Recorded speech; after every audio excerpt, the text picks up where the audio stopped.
Who's this Jimmy Lewis. Who are you talking about? Jimmy Witherspoon? Nobody knew who he was. Lewis. Jimmy. Who's this Jimmy? Lewis. Jimmy. Who's this Jimmy? Jimmy Lewis. Who's this Jimmy? Lewis. Who's this Jimmy? Lewis.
Lewis.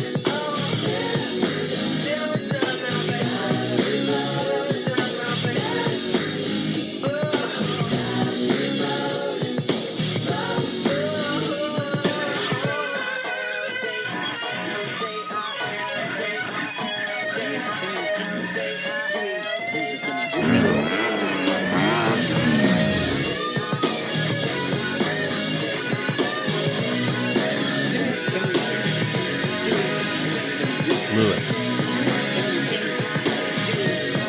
Jimmy Lewis. Lewis. Jimmy Lewis.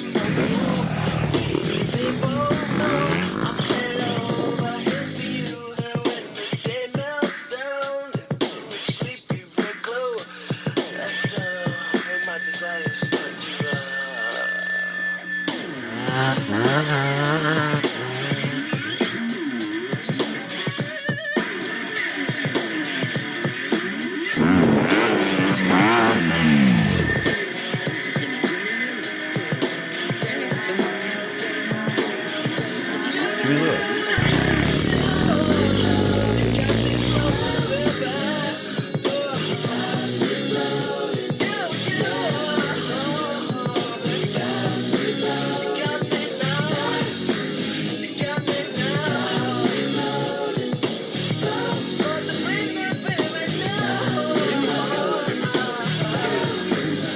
Lewis. Jimmy Lewis.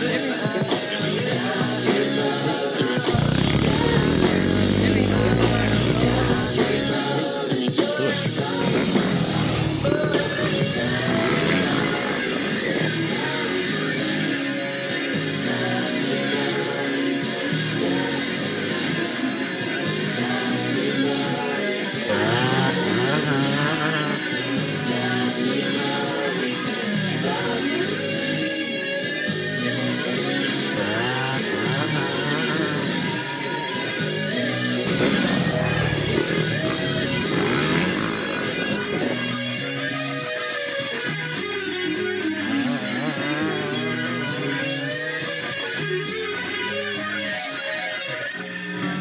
It just kept on going.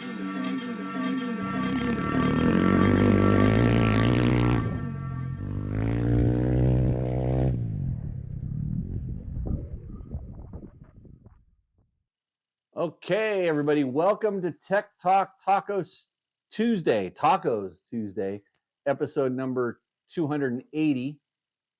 This is the show where we talk about motorcycle and dirt bike related products. My name is Jimmy Lewis. I'm your host. I can answer 9 out of 10 motorcycle questions without referring to a reference manual. We are live here in the shop, and my buddy Mike McHale is going to change tires.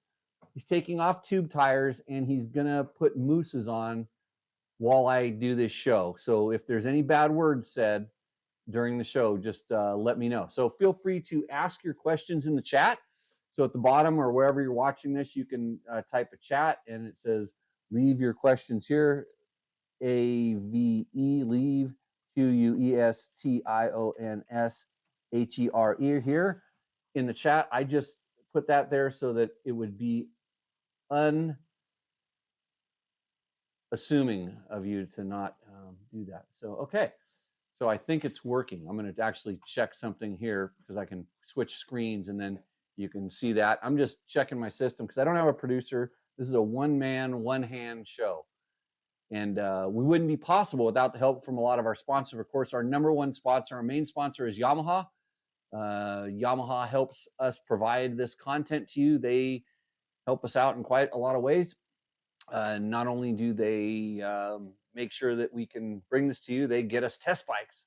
And you're looking at my old test bike that I bought. That is my WR450 that is kind of beat up right now because I raced it in a Hare and Hound a while back, and it got rolled into the shop and pushed over to the corner. And today I finally pulled it out, surveyed the damage.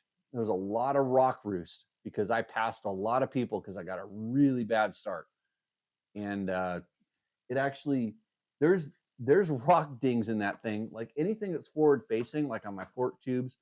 And thank God I have Bulletproof Designs radiator guards, because if I had the plastic ones, I'm sure they would have shattered because it was so cold. And I'm pretty sure some of those rocks, if you see the nicks and dings they put on the triple clamps, there's a chunk out of the headlight shell, the radiator shrouds, or the side shrouds where rocks hit it, blown apart. So pretty crazy. Anyways, Matt Marut has a question. He's on the Instagrams right now. So every once in a while, I'll do the show before the show live on the Instagram. So follow us at Dirt Bike Test. He has a question. He says, what's your recommendation to replace the air fork on a 2023 KTM 250 XC intermediate desert racer class 37? So I think he's talking about District 37. And this is what you can do. You can ask live questions of this show, and I will do my best to answer them. So my first question is, like, why do you want to replace the air fork? Just because you've heard the air fork isn't that good? And how much time have you spent tuning the air fork? Because I actually like air forks. So I kind of am in the minority in a certain faction, but I like them for the same reason I like, PDS suspension systems. And there's a couple other things. I like the progressive nature of the air fork, and I'm able to get a lot of bottoming resistance without having like a harsh mid stroke. And it takes a little bit of setup, and it kind of depends on the fork. But so Matt, if I don't get to your question before I hang up on the Instagrams, you go over to the YouTubes or the Facebooks, whichever ones you can go to, and I will get that question answered for you. But so the question is why? Because I want to make sure that you're replacing the air fork for the right reason. Because if you replace the air fork, you're adding weight to the front of your bike. Okay, which nobody said, hey, do you want to add pounds to your bike? I would want to make sure that you exhausted a lot of your resources with the air fork first, because this is the least expensive, easiest way to do things. But let's just say you're over the air fork. I don't like it. I want a spring fork. There are a couple different companies that make kits. I have not personally done an in-depth test on any of them. Like I said, I like the air fork, but I've ridden a few friends' bikes that did the air fork conversions because they don't like air forks. And it's funny because even one of them put the spring fork in there and he said, my fork still sucks. So it wasn't, it was the bike in general. He had an issue with the bike in general. But anyhow, I know Race Tech makes a kit, and there's a few other ones that I'm not. I think Del Saggio makes a kit. there's a few different things. They're just spring kits that drop right into your existing, because the externals are kind of the same as a lot of the normal ones. So if you kind of look around, okay, here, I'm used to an EC300 gas. I just picked up the XC and it pushes for me. Just starting to set up. Wasn't aware of the weight difference. Oh yeah, springs weigh a lot. Air is pretty light. So before you just jump on that bandwagon, play around with what you have available, especially with the pressure is pretty critical. And I know that a lot of guys that have struggled with just air have actually put nitrogen in, and that did a little something for them as well. So that's the other thing. If you have the availability to do that, it pushes for you. And so pushing, well, is it oversteer, understeer? Like, is it pushing and that it dives down in the stroke and then kind of oversteers, then you get the push? Or is it like where it just feels like it's up too high in the stroke and it never goes? Because that just sounds like you could be having, too much pressure in the fork and it's not diving like it's supposed to, or the exact opposite. And then a lot of it has to do with, how you have the rear of your bike set up, balancing all that out. And I found on air forks that I was able to get away with like a lighter pressure initially. And then because of that, I would actually have to run my rear a little bit low. And in that air fork era, it's funny, I went from I was the 95 millimeter sag guy, not the 100 and the 110. But I literally, in the air fork era, my sag started going down and down because I was able to, because I want a really plush initial with good bottoming resistance. So there's a ton to play with that. That's way past the attention span of you Instagrammers. So I'm going to go ahead and hang up on you. If you like these answers to the questions, come and join the show. It's live on all the platforms, and we'll do lots of cool stuff around here. And you probably wonder why I have a Husaberg, but no, you don't. Okay. So we will see you in the near future. I'm hanging up on the Instagrams somehow. It's the hardest thing. They don't want you to end. Okay, shares are real. Good. Okay, so that was my first question live from Instagram world. And I've posted that already because that's all you do. All good. So what's been going on? Got a question in the chat. It says Husky Hauler, who I actually have another question to answer for him on my sheet.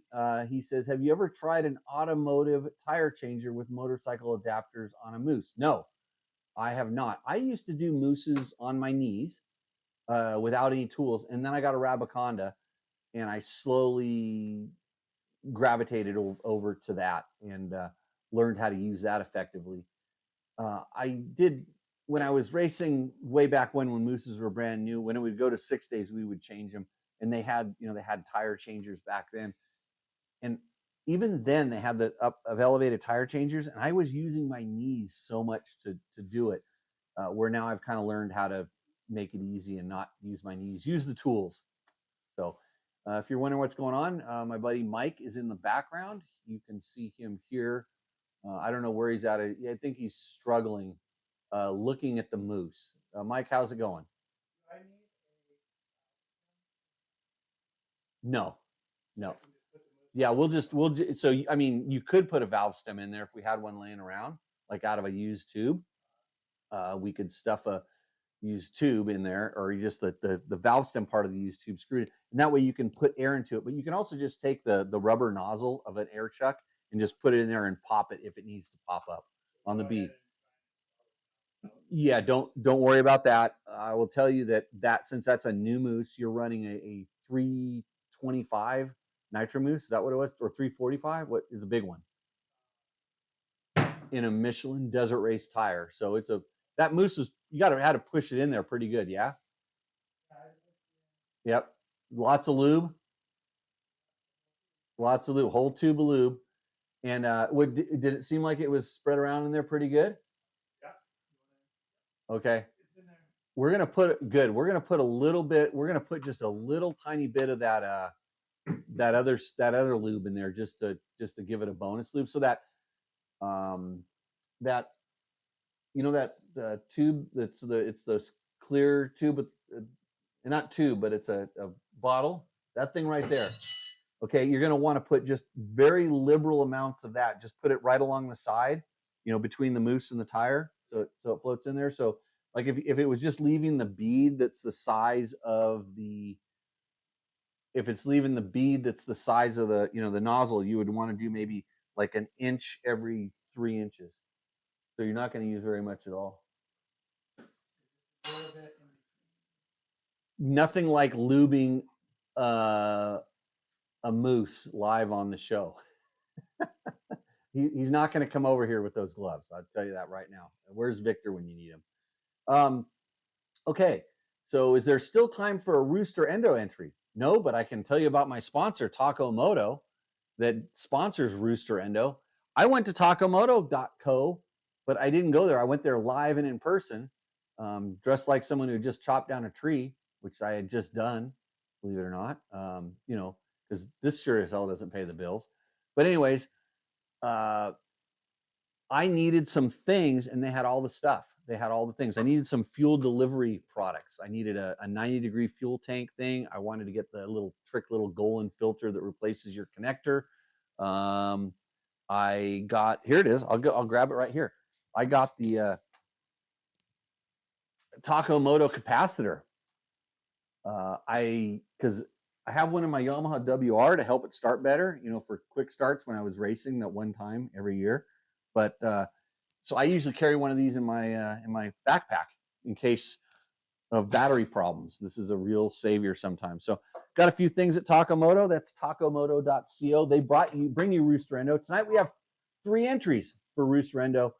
And no, there's no way I could load that stuff into the show. Like, it actually requires work. I have to cut and paste all the information and put it on my sheet. I have to upload the photo and put it in there and get it set up in the show so I can push a button. It's not like I have a Gabe or a Matt anymore, because I scared those guys away. Like, they like wearing nice clothes and dressing up and going to a real job, not hanging out in this dump. So, yeah, they had to get out of Valley of the Dirt people.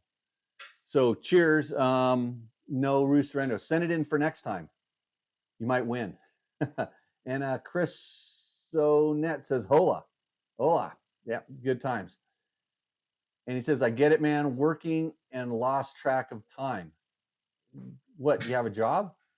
And Mark Daniels, our #1 fan, is on board in the shop. Hey, so speaking of sponsors, I told the Instagrams this earlier. I sent out actually proposals or re-proposals or review, I don't know. So to see if I can actually take this show to the next level. Might mean getting a producer back in here, because I can't, I can't the slave labor doesn't work. How's it going, Mike? I hear stuff happening. Mike, are you doing it on your knees? You're on your knees. You've got, see the Rabaconda in the foreground. Mike this is his style though. He's on the old Jimbo program, where he is going to get that Mousse on there, at least the first part. You're going to use the Rabaconda for the second part, right? Okay. That's good. So Mike's out there struggling in the shop. We'll get him in the show to talk about what he's trying to attempt as we get farther down the thing. But so next things next. Yamaha brings you this show, and thanks to Yamaha, that's my personal WR450 that I brought into the shop because I parked it after I rode it in the Hare and Hound, and it has a lot of little nicks and dings and rock damage that I need to survey. But thank God it had Bulletproof Designs radiator guards, because it was cold, and I promise you, if it was plastic, they'd probably be broken, and those rocks, like, actually, I took a picture of my helmet. There was a chunk taken out of my helmet and actually peeled up some of the rubber on one of my helmets, which was pretty amazing. And I remember taking that rock hit to the quote face. It didn't hit my face. The helmet did its job. But Yeah. So yeah, Yamaha helps bring you the show. So if you're thinking about a new bike, always think about the blue ones. I like the 4-strokes for the power tuner app, which I have right here on this phone. Yamaha power tuner app makes my Yamaha work almost perfect almost every time, because nothing's ever perfect. Okay. If you have any questions, go ahead and throw them up in the chat. But here's what I wanted to talk about. If you're paying attention, is everybody paying attention? We've got 26 million people watching this show right now. It's amazing. The greatest show on the internet. But I would like to show you something that I got. I was talking about this Yamaha being kind of destroyed. So I called up my buddy at Cherby's. I've got Cherby's plastic. It showed up. I need to replace all this broken stuff on that. And he said, I sent you a surprise. And he did. He sent me this. And I'm going to pull it up here and put it up on the table. Hopefully it won't knock off of here. This is an Cherby's rolling stand. Okay. So I hope you're paying attention. You're ready for this, because you might want to act quickly on this when I start telling you about this. So this, and if you're listening to this in the future, don't worry. Most people don't act as quick as they should, and you might still have a chance. So I said, I use this. It's only been used one time. I took it over to my bike, and because I have not been a big fan of these kind of stands, because they're just not engineered properly. And I've not had one with wheels on it, but that's a whole nother thing. So I took it over on a bike. I put it up, clicked it down. It has a catch. It has a lock over here that you're going to see that I'm using it. It'll kind of lock on its own, but it also has like a safety lock that you can pull up, and I'm having to do this like while I'm watching the thing. So you can lock it. It's super sturdy. It's really heavy duty. There's only one of these that I've ever used that's, as I guess the ratios are better. I mean, because it's hard to get the ratios right in a little package. But anyways, I put my bike around, put it up. I was able to move it around. And I'm like, man, that thing's awesome. And I'm not just saying that. I called him up. I called Brian up, and I'm like, hey, that thing's awesome. And he goes, really? And I'm like, yeah, really. And he goes, I had a couple people tell me that. And so I'm pimping a product right now, but I'm doing it for real. I'm going to get another one of these. And because I could use them around because there's a lot of times I put things up on the stand and then they don't move. And now I can move them around and get them in and out of here. Because I take wheels off and switching wheels around, all this stuff. If you need to easily move a bike around when it's up on the stand, this is the way to go. And so I said, hey, Brian, how about, I think Tech Talk Taco Tuesday is your target audience for this kind of stuff. What if we do a thing? So I said, can you get me some discount codes? And he said, yeah, sure. So they got me, and I'm not going to say how much they are. It's really good. It's a really good discount code. So you can use the discount code to get you a stand like that. You get a really good deal on it, and it's a one-time code. You can get whatever you want. I was kind of surprised by the amount that the discount code is off. So here's what you do: Jimmy@dirtbiketest.com. Put a Cherby's in there, and if you go and use that code, I have a number in my head. If you use that code, we are going to, it's the person that requests it. That's what it is, because we got to be able to keep track of this.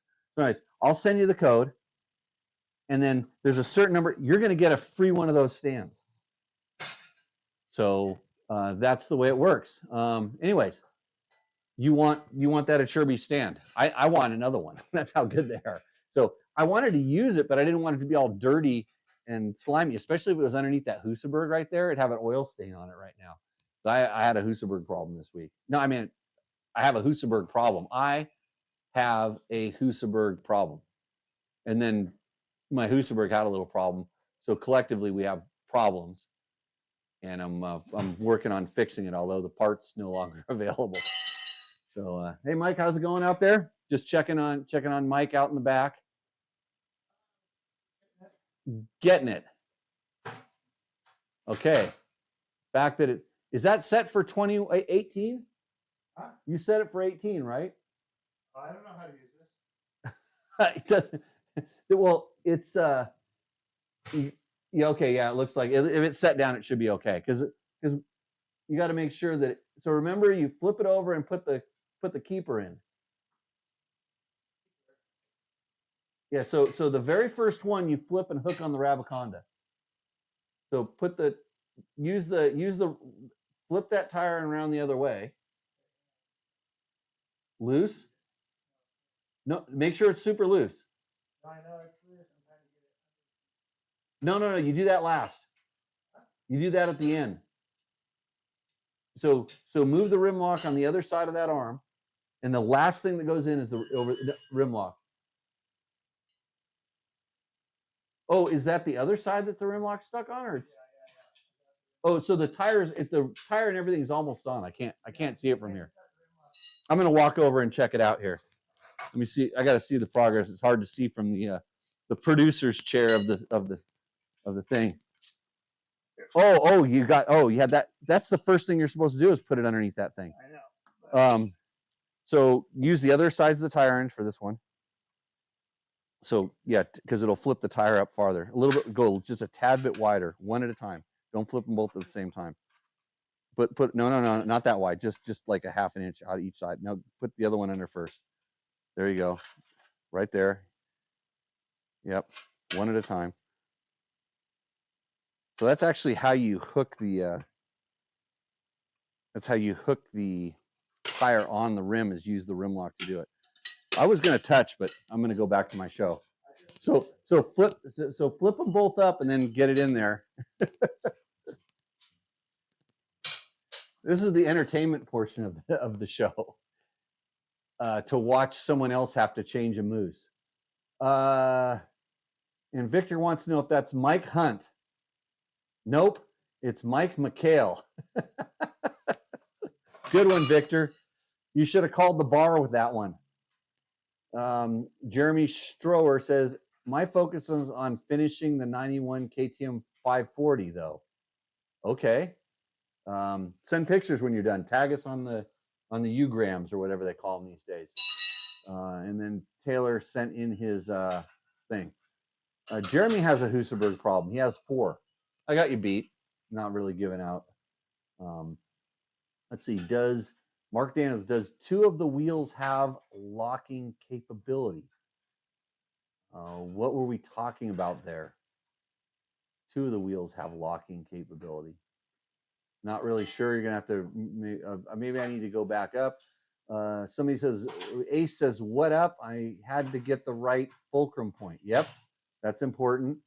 A cheap roller stand with a bottle jack lift is complete shit, flimsy and sketchy. Worst $250 I ever spent, says Real Taylor. Yeah, this one is not crap. It's probably China made, but I'm telling you, it's a really good stand.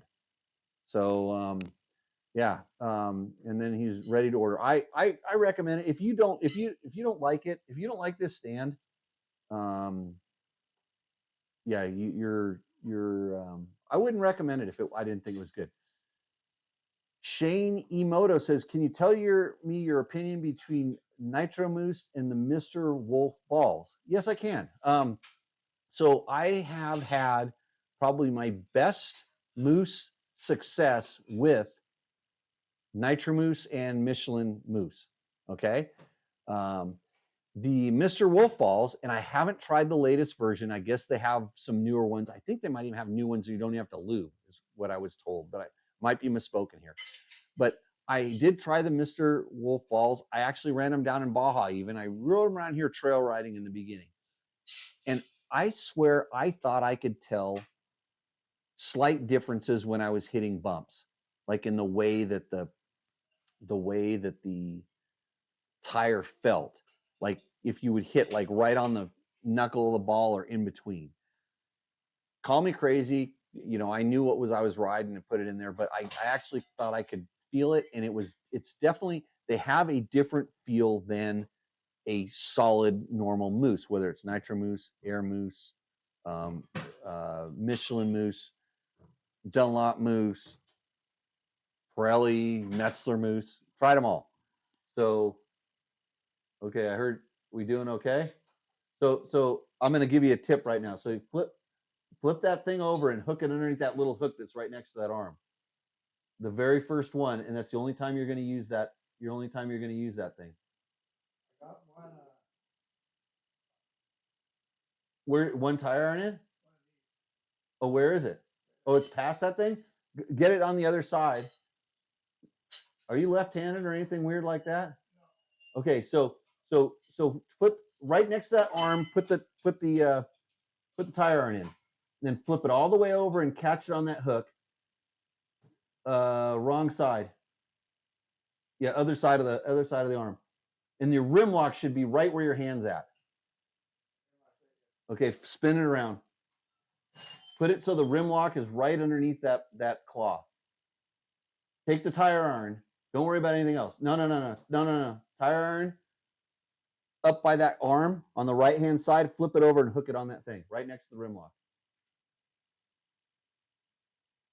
Right? Yeah, hook it in there. Flip it over. Hook it underneath that arm.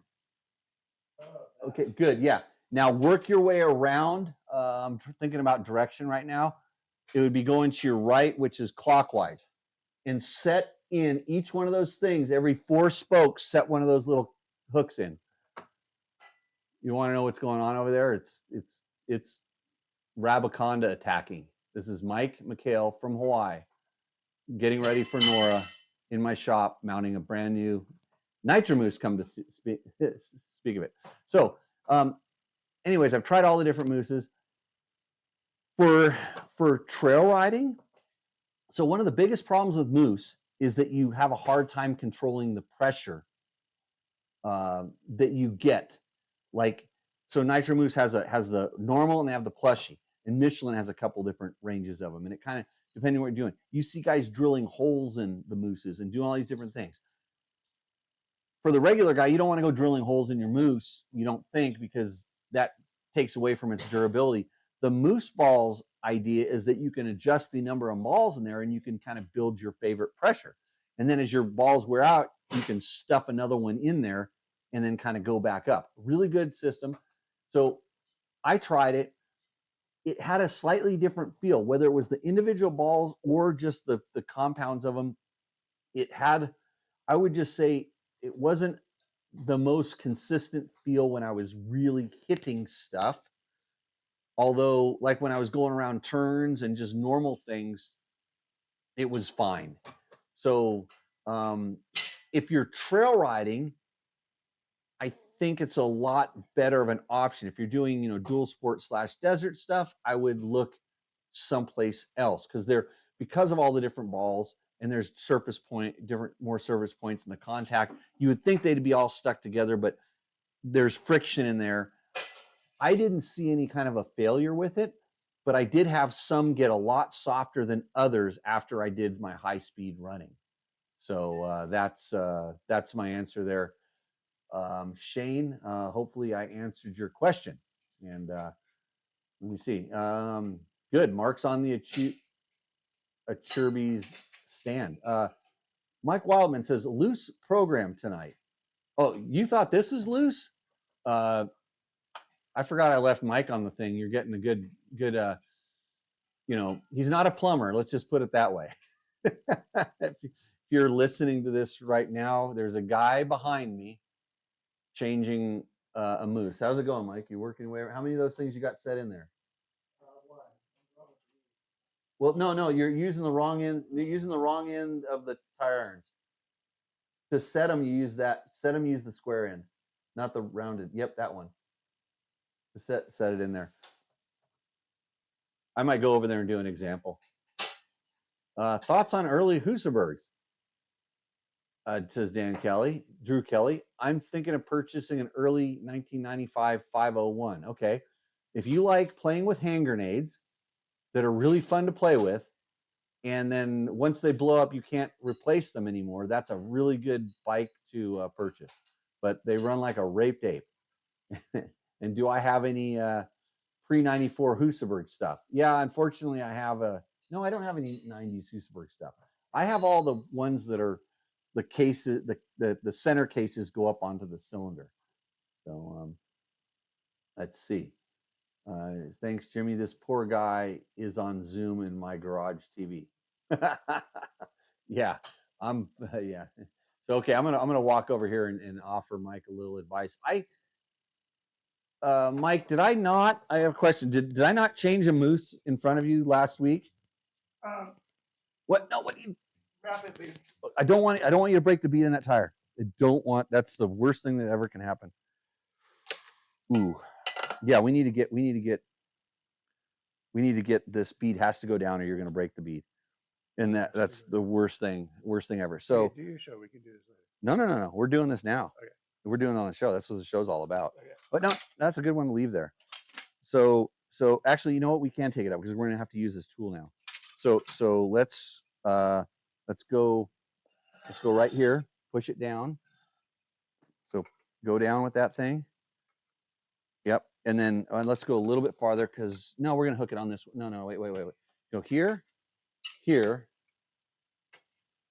and then put the tire iron in right there. Get it underneath all the way underneath. Well, actually, you know what? Maybe we can set the hook with this thing. See, you got the small one. Where's the small guy? Set that small guy in there. Like that. There we go. Good. Okay. Right here. Set the next small guy. So we are setting in the bead, the things that keep the bead down. I don't even know what the bead buddies, I guess they're called. Yeah. So let's do one more. Set it down there. So I'm using the Rabaconda. He kind of got it most of the way around, but he was at the point where the bead was up. I mean, this is a desert Mousse. This is a big, thick, heavy. Let me push that down a little more. Okay, go a few more. Let's come back over here and do this one over here. Let's go right there. So, okay, now, is there another? There's got to be another one around here someplace. Oh, yeah, good small one. Oh, that's good enough. Okay, you're hooked in. So now, come around here and I'm thinking where the best spot is to work on this. So let's see if we can see if we can get that tire iron in. Okay, yeah, we'll do it right here. So put the tire iron in there. That no, we can do this one here. Like, no, we got to go. Yeah, we got to go with this one, and then put it underneath there like that. And then now, yeah, start working here and go that way. It's backwards, but of normal direction. So use the other end. So the rounded end, yeah, and take little bites. Get 2 of those things. So put one in. So make sure they're over there onto the right. Make sure that you have the second one ready to go. To push the first one over. No, one at a time. So we're gonna go, yeah, one there, one. Okay. Now do that, and now lift. Now, good. Now take that one out. Oh, you can use the Rabaconda to probably do the rest, unless you can get it. Oh, good. You get it underneath there. Good. Now use the Rabaconda to push that down.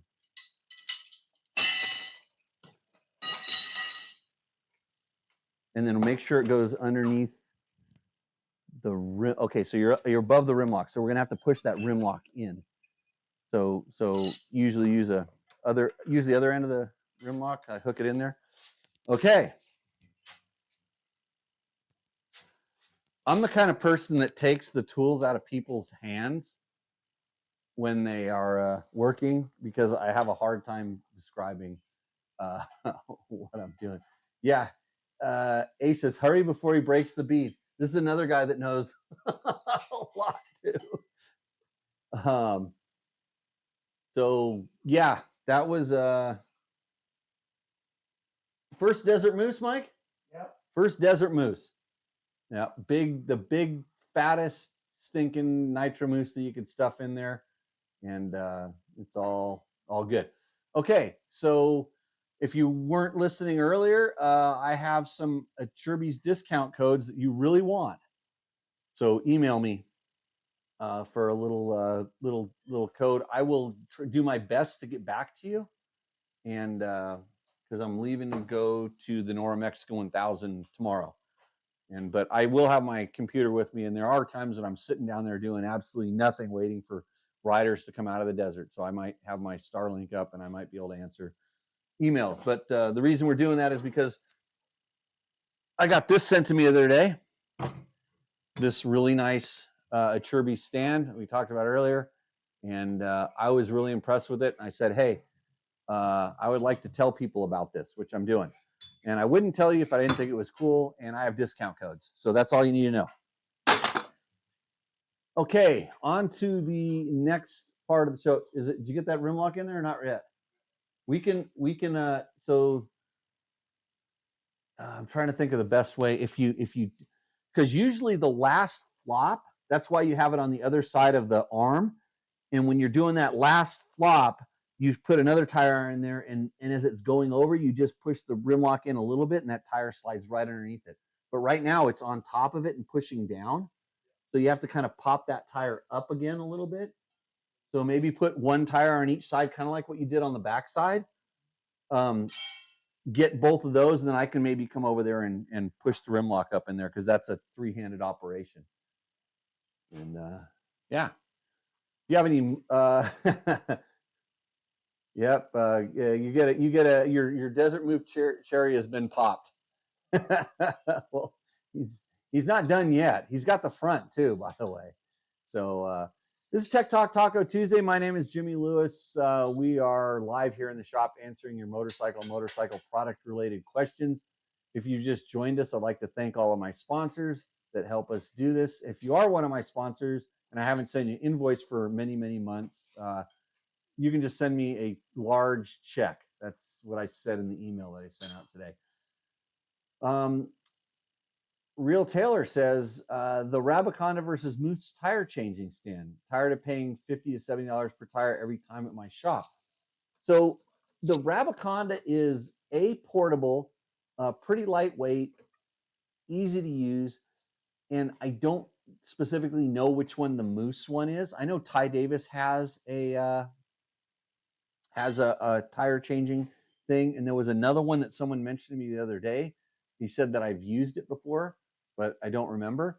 And then I know there's some kind of knockoff versions of the Rabaconda floating around that do different things. And there's another one that it has like an arm, and it kind of uses an arm like a tire, kind of like a tire changing, like a car tire changing type machine. And then even someone in the chat also told me that there's a retrofit for a car tire changer that you can make. Hey, Mike, is it your birthday? Yeah. Because somebody said happy birthday, Mike. Shauna. Oh, that's my girlfriend. Yeah. How'd your girlfriend know you were on the show? I told her. Oh, right on. Yeah. I didn't know it was your birthday. Yeah. I would have bought more beer. Hey, is it in? Is it good? We ready? Changing mousses on his birthday. What a birthday present. The gift that'll keep giving. I'm teaching him how to change mousses. Okay. So there we go. Mark Daniels, when he was talking about the locking wheels. So yes, on the Achirby stand, 2 of the wheels have locks on them. So yes, you can absolutely lock it and get it to stay in place. It's stable. I was blown away. I literally, not kidding you, when I saw this, I said I'd like to tell people about it. If with those discount codes I only have a limited number, by the way. If we sell a stand with each one of those, then Achirby's would actually probably come on and sponsor this podcast. And then I can talk about what awesome products they make all the time. My cat even likes Achirby's, okay? So there we go. What else do we have lined up for you on this exciting episode of Tech Talk Taco Tuesday? Hey, we can always go and answer our YouTube questions. So when you leave comments, especially on YouTube, on any of our videos, whether it's our bike test videos or this stupid podcast or something else where somebody takes this podcast and I say something ridiculous like I did last week, because I didn't say anything ridiculous. I meant everything I said, but sometimes when you get called out on the spot, Rob Metzger, my guest last week, who was awesome, said, "Hey, Jimmy, who's the best American off-road rider in the world?" And then Trevor, this kid that likes to poke me, he made a short of it and to get people to come after me. So we got a lot of comments for that. So anyways, on our Triumph, the truth about racing the Triumph 450T E450E. Jordan Williams says you can get parts directly from Triumph for them, but almost nothing is in stock and you'll be waiting for weeks or months for parts. Well, thanks for letting us know that, Jordan. I have not ordered Triumph parts, so I don't know this, but he says he's been waiting 3 months for a torque limiter for his 250C. What is a torque limiter? Can somebody help me with this? Is he from someplace else in the world that's something different? And really on a 250C, why would you need a torque limiter? Yeah. So torque, I think a 250 doesn't have enough torque to begin with, so you need a torque maximizer. James Sinelli something number says, my Sherpa was, I don't see this fellow on the net anymore, but his handle was VR Montesa. He created the tranny ratio index. Okay, that's transmission ratios for guys like Victor. The Sherpa was not a trials, but close, one of the widest. All trials was trials was 5, a motocross was 2. Most dual sports like the XL650 Honda, 3.6, basically a narrow set of gears. Okay, so he's talking about gear ratios, and he's complaining that bikes used to have 4 speeds back in the day and they worked, and he thinks that they screwed up a good thing, and he's telling the manufacturers to get with it. Okay. Yeah, I'm going to use AI to answer your question. I don't know what you're trying to get at. Salvador says, good video on my Beta 300 RR versus Beta 300 Race Edition, which I'm still confused why you would have an RR and a Race Edition, because RR sounds racy to me. RJ Vid Moto says, love that you are doing these segment pieces. A little more work for sure, but great idea. So this was on our Who is the Greatest Off-Road Racer of All Time? American off-road racer, by the way. That was the question that was posed to me quickly on the show, and I didn't have time to rehearse my answer. You know, Mike, on your birthday, I'm going to have a low tide situation here in a few minutes. Oh, yeah? Did you get that rim lock underneath? Rim lock. Okay, so I've been told that if I help him get this rim lock under, that I can have another beer. So I'm gonna dispose myself over to the edge of the shop, live on the camera right now. Mike McHale doing his first desert moose.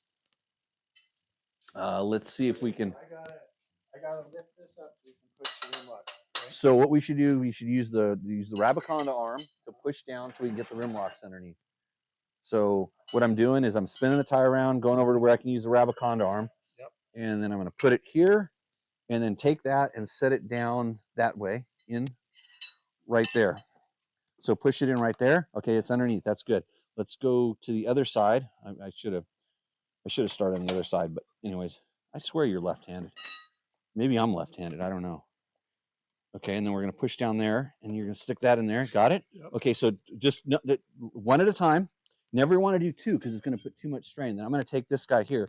Let me see how this has this little hook here. Yeah. Like, let's lift this up a little bit there, and then I'm going to try to get this here like this. Okay, we're lining this thing up. Okay, so go let's flip this back over. We don't need this anymore. Okay, so you're going to flip that one up, right? And then slowly go with the other one. Oh, I lost that. It's slippery. Okay, go up. Wait a second. I watched the Rabaconda guys do this, and they make it look really easy, but that's what they... you got to go up just a little bit more. There we go. That's enough. Okay, now down. There, we're in. You're done. Okay, beer, please. So, everybody, that was a. I actually think I paid for someone to do this. You paid? Wait. Oh. With Tim. Yeah. It was part of your package. Yeah. Oh, that guy owes me a Moose change then. No, it's okay. I'm okay with it. Okay. Mike McHale, complete success on the first one. So let's see what we got here for questions. Let's see. Shane Moto says, Jimmy, how many rim locks do you run with Mousses? So it kind of depends on the application. If I was doing extreme enduro, I would probably run 2 because I'm running a super, super dead Mousse or low pressure-ish Mousse, if that's what you want to call it. For desert, I run 1 because it's not going to spin. This is gone now. Because it's a big, heavy, thick Mousse and it's not going to let it spin. But just in case it melts and it starts going bad, that will hold it together when things go wrong. But also, Mousses without rim locks will spin on the rim a little bit, and you don't want that happening on a desert tire. So 1 on desert. Like if it's just sort of dual sport or nothing, I may run none, but 2 on extreme enduro or low dead mousses, we call them, no pressure mousses, because then the bead might stand. And really now there's a couple systems, and I saw a prototype system the other day down at Takamoto that Mike had, of a guy who's got a way of using kind of a thorn protection system where you can run a really low pressure air bladder inside of it. But even tubeless, or not tubeless, it's I want to say Nitro Mousse. I'm trying to think of the main name. NewTek has this thing that's combining the old tubeless with a bead locked system. So it really depends on what you're trying to accomplish and what you need to do on those platforms. Okay, over to the next question. Let's see. Kirk Asplin says, great job by everyone on our TTR kid-tested Yamaha video. Enjoyable to watch. I'm kind of a Honda guy, but I'm getting my son the TTR over the CRF because of electric start. And Yamaha is a sponsor of this channel and a lot of our videos. So we're just doing Yamaha's bidding, just so you know. If you have a Yamaha question, I could probably answer it, and I will convince you to go buy a Yamaha. But if you're thinking about buying another bike, you just ask the question. I'll just steer you there. So, okay. I might have just messed up my whole comments thing here, but we'll get back to it. Let's see. So we did that segment so the one thing I want to talk about, the who is the greatest American off-road racer of all time. So my first go-to straight away was Ty Davis. And so here's the reasons. I raced with Ty. He's kind of the same age as me. He was around my time. I was very, very familiar with Ty and always super impressed with just his riding ability and his range of all the stuff he did. And even taking that, even, we were just talking about just racing and bike skills and stuff like that. What Ty's done beyond that with his business and stuff is pretty cool. His race teams, all this stuff. But the one person I forgot to mention, I think Rob did as well, we just completely forgot to mention Kurt Caselli. I know we mentioned Danny Hamill and a couple other people that have passed away, but the fact that we kind of forgot about Kurt really bothered me afterwards. Like, how did I forget Kurt? And sometimes when, people pass and they weren't in your time, Kurt was definitely a little bit younger than me. You forgot about him, but he would definitely be up there. I don't know if I put him above Ty for the sole reason that I don't know that he was done yet, and I don't know if he had gone. It's like I think he was trending in the right direction, and by all means could have been. The ISD overall wins and being a part of the trophy team and stuff like that, with the World Trophy team, and his just dedication to that. was amazing. So I wish my brain would have worked better, but sometimes it doesn't. So a couple of other things. Let's see. Christopher Blanco says Ty Davis. I can see the future though, and Dante looks the part. He has done some GNCCs too. Not the same thing, but I was pretty impressed with Barry Hawk's ATV and bike championships. Well, if you want to bring ATVs into the mix, you go ahead. So, and I think both Rob and I kind of agreed that we wanted to have in this discussion, we wanted to include all types. And so we're West Coast, even though Rob and I, you think about what kind of race we were doing enduros, and we really wanted to go to 6 days. And I don't think Rob was all that interested in desert racing that much to begin with, but we always thought that, whether there's a desert racing as in a Baja component or just a national hare and hound thing, but we didn't ignore the fact that you can't just do that. You got to go over and do this. And then I bring in this rally component. Zapata Espinoza of motocross action and mountain bike action fame also said he thought Gaston Rare should be in there, but typical of the Zap, he's breaking the rules. Gaston is not American. If we open it up into worldwide, maybe that's a question for another time. So I'll just pocket that one right now. Best rider in the world. So you got to find a guest that can come on that's super knowledgeable about this and can talk about this stuff. B. Barker says Jeff Ward.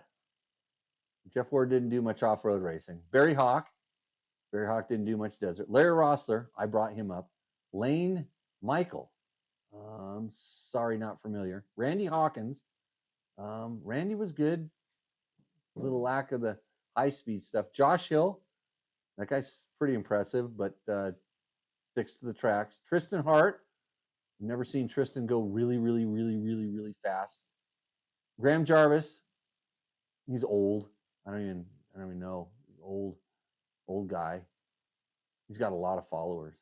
Cody Webb, Johnny Walker. And so he just started going down extreme enduro lane. Nothing against the extreme enduro guys. I was really impressed with Cody Webb when he did like King of the Motos and came out and showed that he could send it in the desert. These guys have all the skill, but they stick in their own zone. And as the problem is our racing has become so specialized. I'm almost at the point right now where we should have supercross racers and we should have motocross racers and have two different series and quit complaining about how long the season is.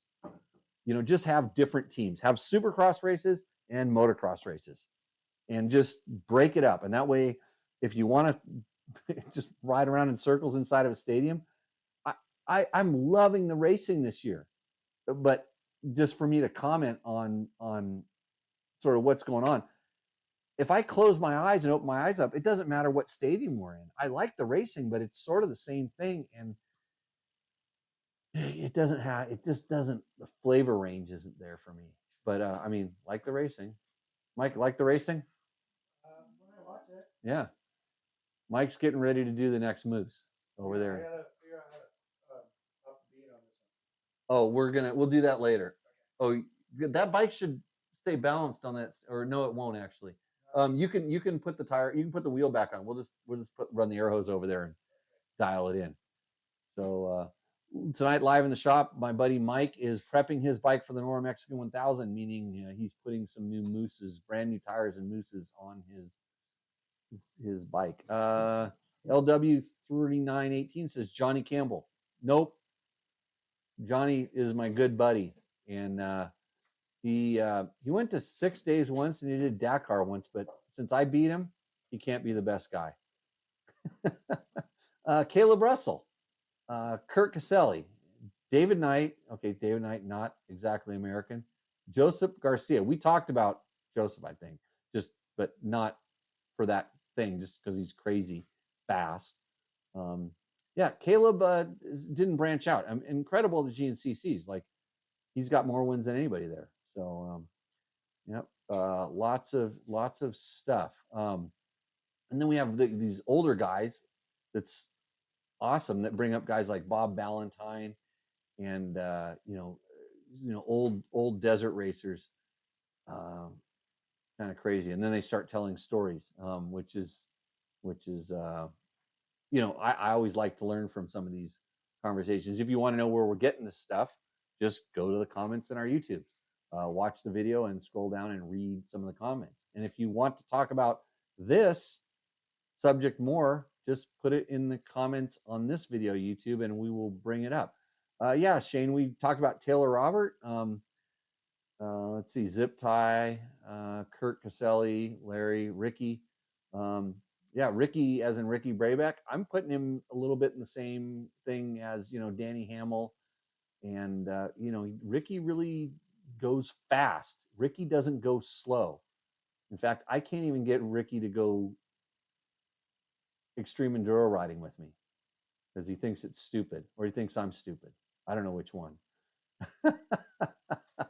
So let's see. Oh yeah, Trent, that's a good one. Speaking of great people who passed, how about Dick Brass? Alan Peterson mentioned that you work with them when you raced for BMW. So yeah, so Dick Brass, who is the father of the 5 Miles of Hell, which is a very famous trail, and many others, by the way.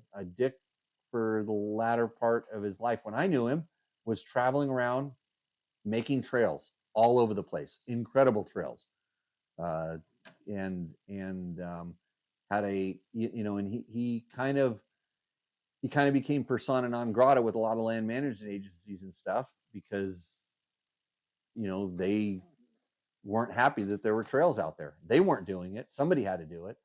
And he's put a lot of work in there. Whoops.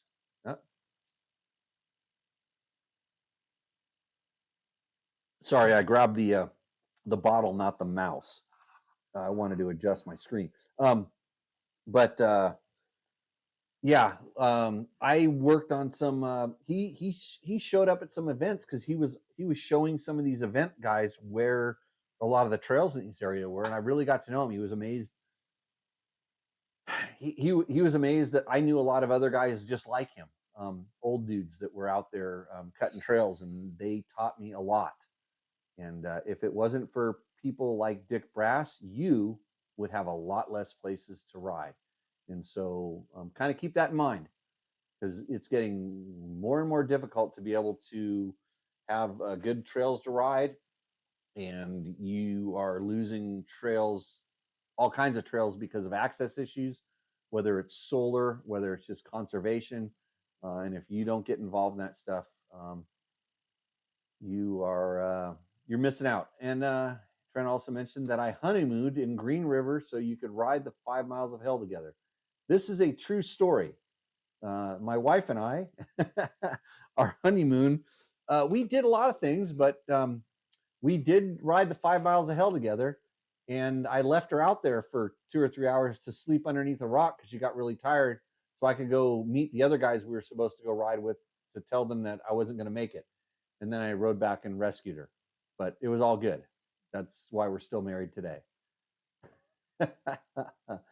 So, and Gary Drummond says, motocross is better to watch than SX, in my opinion.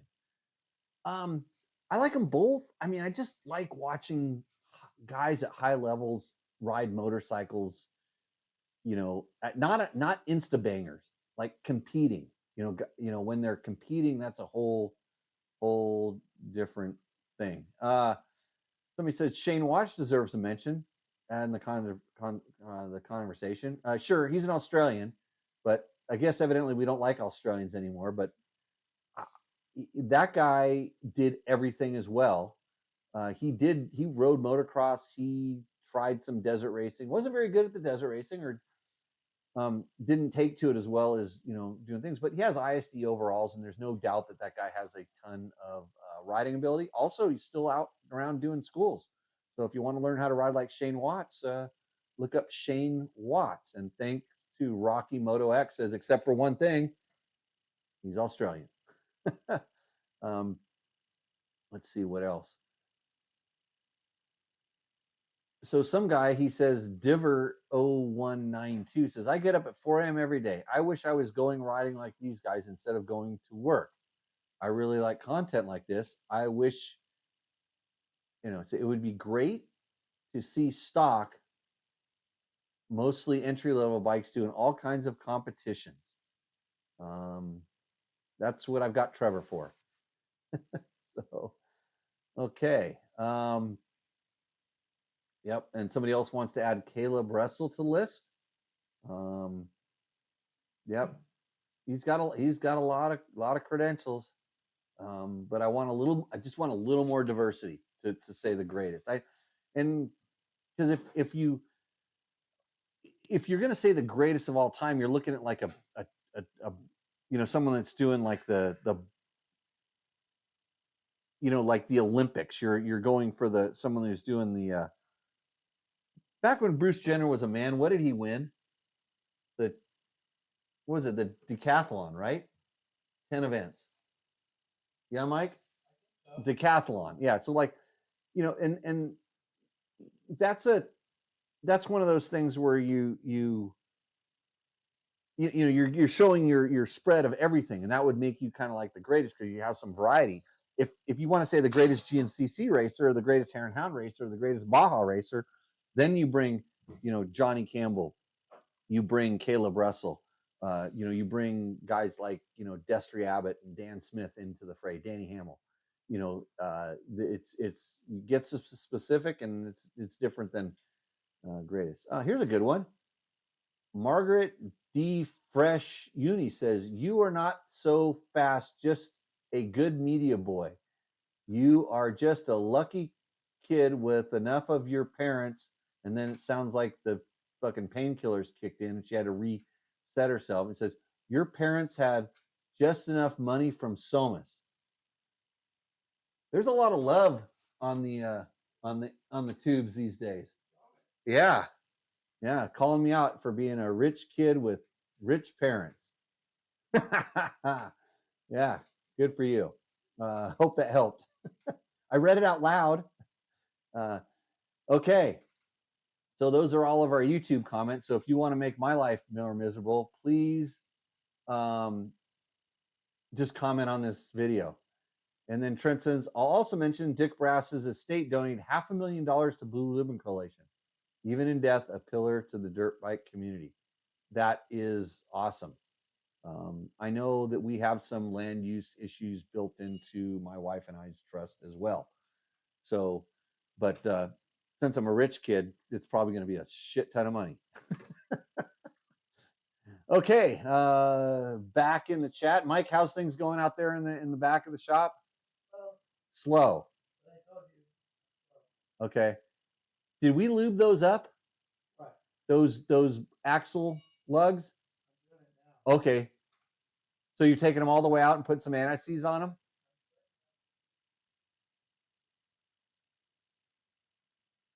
Yeah, so pull them all the way out. Take the bolt all the way out, and then we'll run a little bead of anti-seize on there and just run it back in. You know what I like to do? Come over here and grab the little impact driver over here. You can just zip, zip, and suck those guys right out. Yeah, he's not taking my advice. Where are you getting your tools from? Where all the tools are stuck on the wall out there? Yeah. Okay. There's a whole shop inside of here. Don't be afraid. Oh, you're going to come and sit next to me and co-host in a minute. Right over here on the wall. You're going to grab the first one that you come to. They're hanging upside down on that little tray. Yep. By the way, if anybody notices the improvement in the shop since the last show, put it in the comments, and maybe I'll see about getting you a really good Achirby's discount code. Man, I did good when I spilled that beer, by the way. That thing hit the deck, and it's still like mostly there, and I've already had 2 sips out of it. So I probably need to have some more Rabaconda. Is this what you're putting in? No. Yeah, you could put that in, but I like to use anti-seize on that stuff. But if you already put oh yeah. Well, I do that on all my bikes. So yeah, just go ahead and wipe a bead of the grease on there because it looks like it's. Let me see. Is it already grease? Yeah, they were pretty. Yeah, just that looks like blue grease. Yeah, wipe some of the blue grease on there. That stuff's good.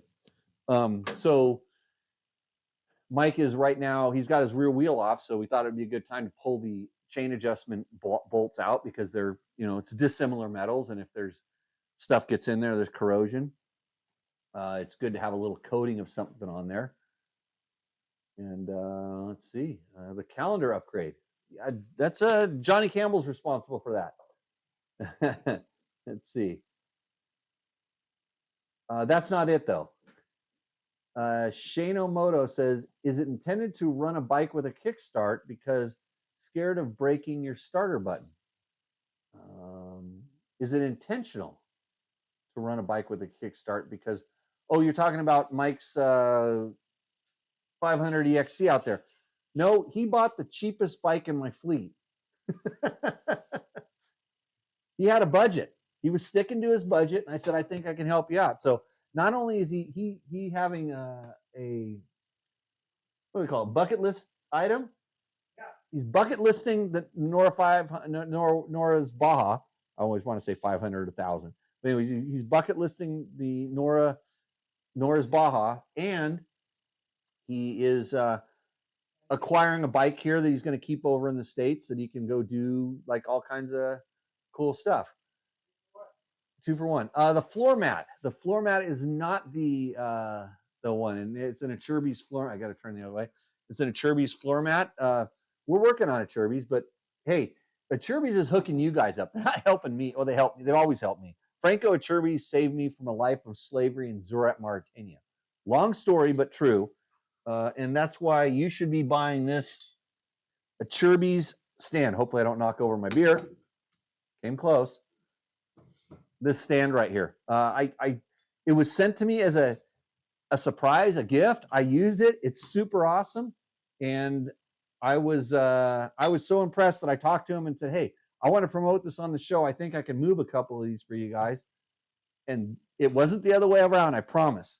Actually, I was told there's not that many of these around because of the import tariffs, and which has kind of gone down, and there's more now. But if you're looking for a really good discount code for Achirby stuff, hit me up with an email. You can email me at jimmy@dirtbiketest.com. Put Achirby's in the subject line, because other than that, I'm a moron and I'll just lose it. It'll just look like all the other junk. Should I read one of my emails to you that I got? That's some of the junk. Oh, I see some people put some stuff in here. Let's see here. Oh yeah. So Lewis says, hi, this is Lewis from Enduro Moto Parts. I do sell Shinko and other tires in my store. I sell parts and accessories. I wonder how could a dealer get account with you so I could better price for my customers? Regards. That's the kind of emails that I get. I'm just going to pull some of them up. Ashley wants to know if I want to go to a Tom Douche leadership environment survey or something like that. I don't really want to do that. And then Jerry Bernardo say something else. Hey, that's why I'm laughing. One of the segments I'm trying to pitch right now is I won't read a poem out of one of Jerry's books. So if you can click on that button down there, you can donate to this podcast, and I won't read From Concrete Balloons by Jerry Bernardo, because I could read Epileptic Hummingbird. I could read Like the Old Days. 3 Weeks in Austin. There's a lot of stuff.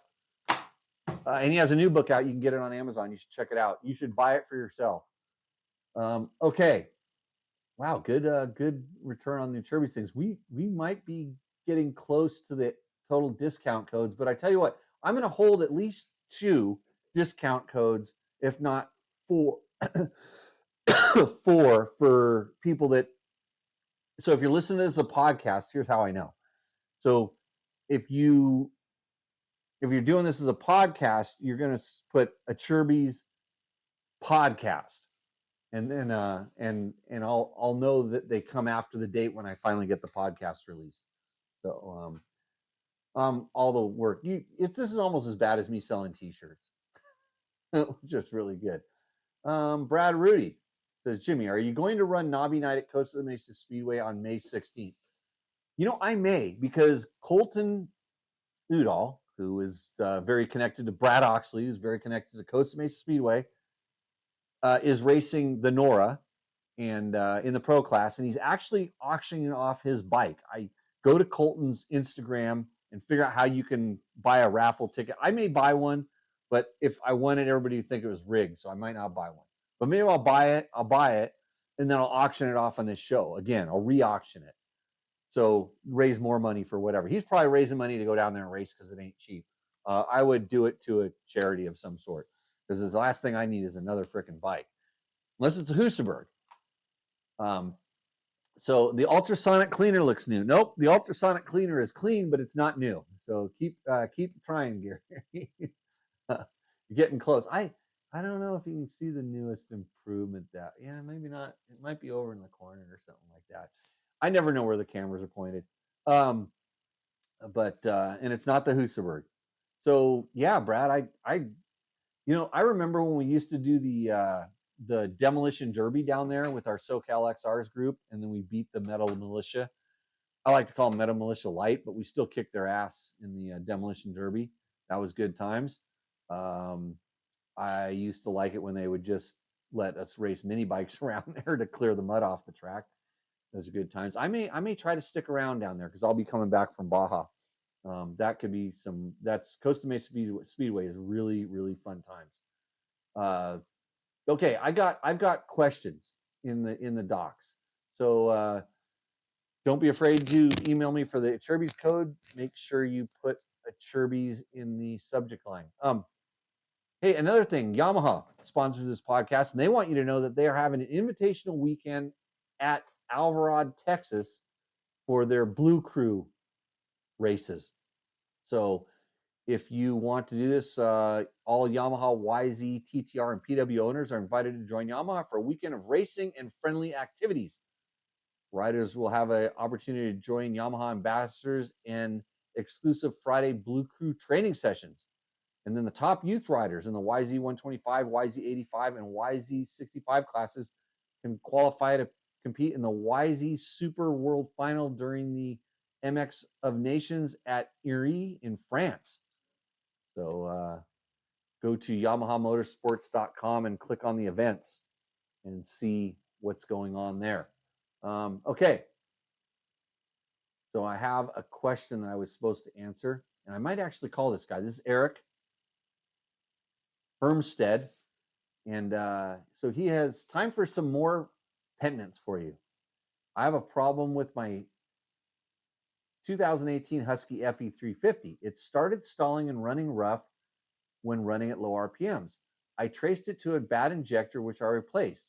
But when I plugged the injector into the stock ECU without the JD tuner in the circuit, it sprays fuel as long as the pump is on. I've been running the JD tuner for 5 years and it runs perfectly fine with it. Should I replace the ECU, or should I have it flashed to stock or just run it? The bike did the same thing 2 years ago, so I just kept running the JD tuner. I called JD and they said, who knows, it's electronics. I've attached a video after replacing the injector and it does the same thing with either injector. So I'm suspecting that you're talking about good injector or bad injector. Sorry you spent $200 when you probably didn't have to, I guess, but if it started running rough with the old injector, so I'm just kind of break this down how I thought about it. If it started running rough with the old injector and both injectors do this thing, maybe that wasn't the problem. I was kind of wondering why you would have tested it, why you wouldn't have just taken the old injector out and put the old injector in and decided whether just did that solve the problem, but kind of finding out about this open spray thing. So my question is like, at some point, did you do some sort of a modification to the JD tuner, or did they do some wiring changes to the JD tuner to make it work with that bike? So the reason I'm asking is I took a JD tuner and moved it from one bike to another and it didn't work. And the answer from JD was, oh, you've got to switch this wire. between those 2 years. Like the manufacturer just had switched between 2 years where the placement of the wires were. So it was essentially like the kind of the positive and negative got messed up. Are the brake pads spread apart, Mike? We're checking on Mike. It's a mic check right now, and not the normal kind of mic check that we do. It's the Mike out there prepping his bike for Nora. So put the axle in from the brake side, and this is where everybody disagrees with me because that's not the stock side. So what that's going to do, and the reason I run it the wrong way for the right reason, and I'm going to tell you this right now. So I'm using it right there in case I ever have to do this, what you're doing right now, that axle will hold that caliper in place. And so it's not going to dance around like it does when it's not there. So what you want to do is don't worry about that chain. That chain needs to be off the side of the swing arm hanging down. That's later. So you're going to take that rotor and you're going to aim that rotor for the slot inside there, and then not up, slide it down lower. There you go. Kind of come from the bottom to the middle up, and then only worry about the brake side. You're looking for the rotor going between the pads. Is the chain on the outside of the sprocket? Yeah, outside, right? And then your spacers are pushed in. Okay. So index it by putting the brake rotor between the pads, but also make sure when you go in there you want to lean on pushing on the brake side, not the sprocket side.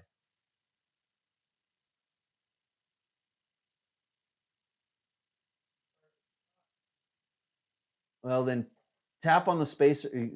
Get something to tap the spacers. They're obviously because it came off. So you may have when you had it on the Rabaconda, that center axle thing might have pushed those things out a little bit. Do they go in a little bit more? Oh yeah, there's also did they come out all the way? Because sometimes the spacer inside the middle can get in there and not allow it to close up. That's okay. We're working through all of the issues here. Uh-huh. Oh, the real Taylor says he owns the last bike that Colton raffled off, Bitchin' CR450L Baja build. Oh yeah, I think we had that on Roosterendo, by the way, and you lost. So, and Brad Ruby is replying to Brad Ruby, and he says, "Let's do a mini knobby class." Okay. I got a TTR 125. I will smoke you guys. I have a flat track here at my property. Actually, we should have a mini knobby night. We used to do this. It was like we would go live out there doing mini flat track on the thing. And somebody says, "Well, hot damn, Jimmy." Well, hot damn to you too. Good evening. How's it going? So, yeah, the real Taylor, if you can figure out how Colton is doing that auction, can you post that up in the chat right now for everybody so they can see, and then I'll read it out loud because I don't have time to do research. Coach Mike on how to. I'm going to walk over and do that for you in a minute if you don't hurry it up. Tomorrow?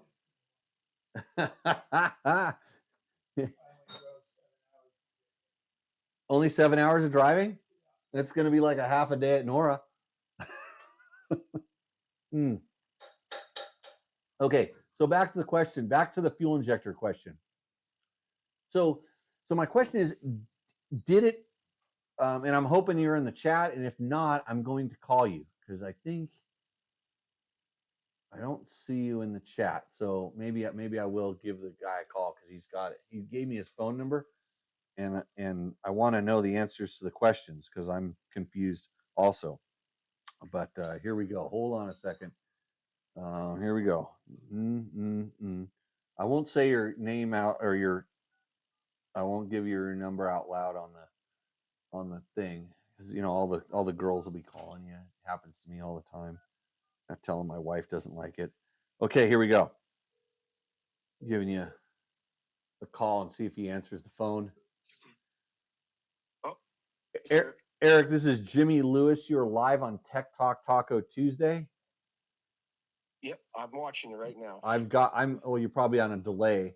So Yeah. I'm having a couple questions I would like to answer. Okay. And so did you put the JD tuner on that bike? Yes, I put it on. I bought the one specifically for that bike. Right. And so it wasn't, and there was no rewiring that had to be done to put that on. No. It's plug and play. Yep, exactly. Yep. And do you know if the very first time you put it on, you wouldn't have known, you put it on and everything worked perfect? Yep. But I never plugged it back into the stock injector until I had a problem. Okay.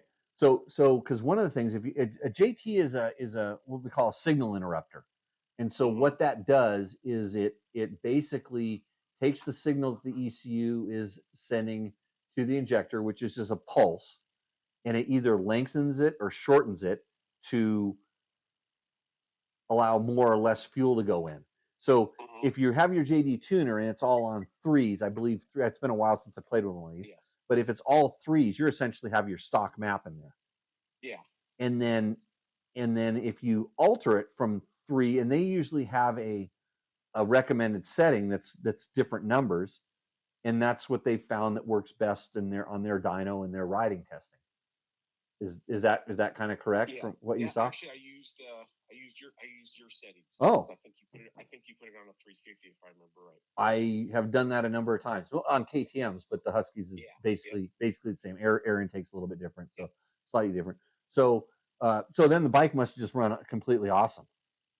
Yeah. Okay. Great. Hey, my settings work for me, and I'll give them to anybody, and they can try them, and then you can decide. So it started running bad at low RPMs. Did you, at that point, try playing around with the tuner? No. I just I just took it home, and then I did have this problem once before. It ended up being a cracked spark plug boot, and I thought maybe the injector too. Right. So the reason I'm asking is because I'm trying to see if the injector was the problem. So now, when you put the new injector in, did the low end running problem go away? Yeah. It runs good now. It was stalling and running really rough. It was pretty bad. It was basically unrideable the way it was. So I'm just wondering if somehow there's maybe power going to the JD tuner all the time, because it does connect to the battery, correct? I believe so. I don't know. It's been a long time since I've wired it. Yeah, and so maybe somehow it's getting power, and because it's plugged in, it's holding that injector open as opposed to closed. And then once you go to fire the bike up, it does what it's supposed to be doing. It's activating, but absent from the somehow the power is getting in there and it's not doing it. So that's why I was thinking maybe it's wired, like the positive and negative leads are the wrong way, and maybe somehow that's holding it open. I don't know. I'm not even a really good motorcycle mechanic. I just play one on this podcast. I was thinking it might be a grounding problem, because I did some research and they said the injector works by manipulating the ground. It's always hot, and then they ground to give the signal.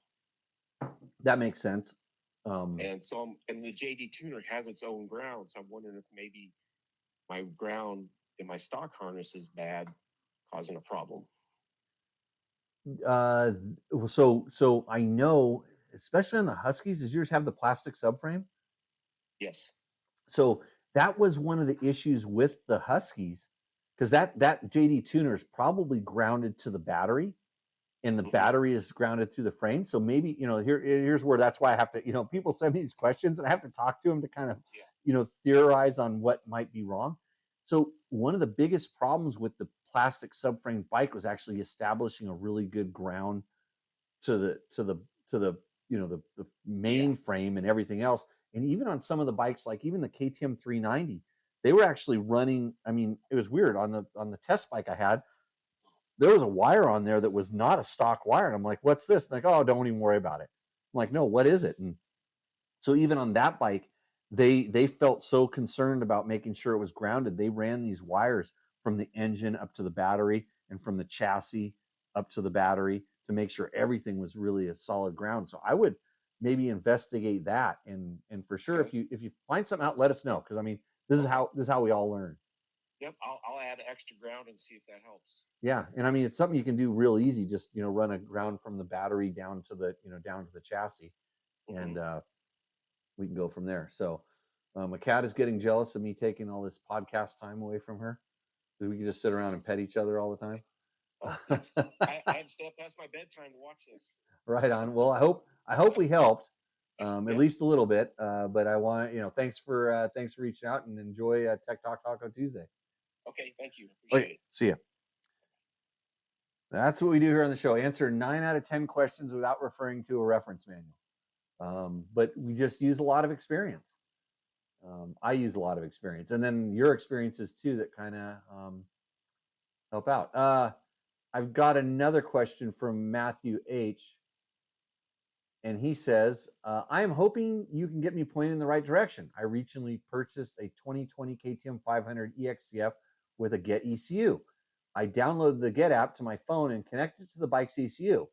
While downloading, I cleared all the maps that were on the ECU by selecting Restore to Factory Settings.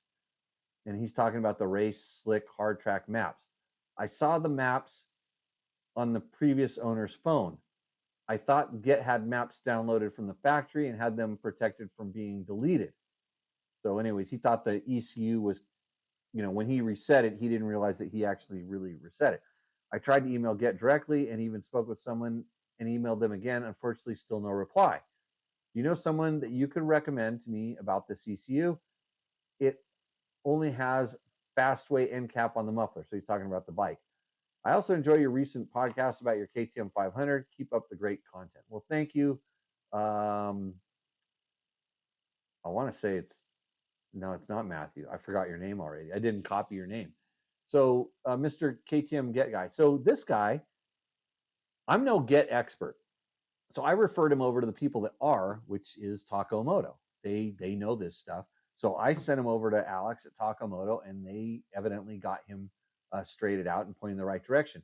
Kind of mentioned that he was talking about these overlay maps that you can overlay on top of any existing map, which is the base map that's in the ECU.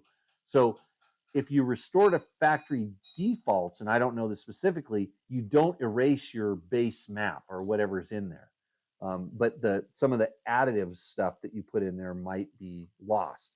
But that's kind of done more through the app and the app telling the ECU what to do. But this is where I didn't refer to a reference manual. I referred to an expert, and they helped out our customer. So good on that. I was always wondering, this is the trick a lot of times when you buy somebody else's bike that has some stuff done to it. You don't you don't know the history. I just bought a tractor, but I bought it from a friend, and the first thing I asked him was, "Would you sell this to a friend?" And he said, "Yeah." And so now I know I can always, it's like full warranty on that thing, in case you wondered, right, Mike? Yeah. I hope that thing makes it to Cabo. So, yeah, his money. Yeah, there we go. Mike is out in the back working on his cherry KTM 2000. Was it 2012, 13? 14? Yeah, well, the price is right. So out there working on that thing. Here we go. Steamroller 3166 says, how would you recommend getting a broken exhaust stud out? On what bike? What are we talking about? Because it sort of depends. Are we talking about, like, typically an aluminum head, steel bolt, things like this? Is it broken off? Is it inside? Is it kind of sticking out a little bit? Give me a little more information. He says, I don't think it's a stud. It looks like someone replaced them with Allen bolts. So an Allen bolt. Well, some exhausts are held in with, just regular bolts or Allen bolts. I've seen that before. And then it just snapped off is what you're saying. So how much is sticking out? What do we have to work with? I'll give you some ideas. I can promise you that I've had to do this before. I get a little sporty with the torque wrench sometimes. Okay. Back to the segment that everybody likes to know about because I'm out of questions. This is Roosterendo, brought to you by Moto. Hey, hold on. You know what else I could do? No, I'll save it for the end of the show. I could read Jerry's poetry, but I do want to bring something up here because you think Jerry tells me all the time that I butcher his poetry, but it's really his fault, 100% his fault, as proven by this. Okay, you just watch this. A bit of Nevada rally action, high-speed runs through the desert heat where the surprise leader emerged. Check it out. It is the bearded, sometimes Cycle News reporter Jimmy Lewis who grabbed the lead on day one, held it through day two, demonstrating he can ride as well as he writes. Can you kick out a little of that beatnik poetry for us real quick? Maybe one quick one. Because we know that you're good at it around the campfire and stuff. Oh, man, You're a journalist. Words are your job. You're going to have to wait. You can read about it later. After a slow start, Okay, just so you want. So Jerry told me that I should be reading beatnik poetry back in 1990. I don't know when. So there we go. Okay, back to the segment we like to call Roosterendo. So how this works is you, our viewers, send us a picture of your bike. And you tell us the year, make, and model and tell us a little bit about us. And then we take that and we put it on this show live and we talk about your bike. So here we go. Our first contestant from Matthew H. Mike, you got to come and sit in this segment. Come over here. You got the tire on? Yeah. Okay, I'll check your work later. Here's a chair. You got your beer? This is important. This segment is brought to you by Moto and Rabaconda. We just saw Mike suffer with a Rabaconda here a minute ago. So we'll get to Matthew H's bike in a minute. But this is Ariete tequila. It's Ariete. It's pretty good.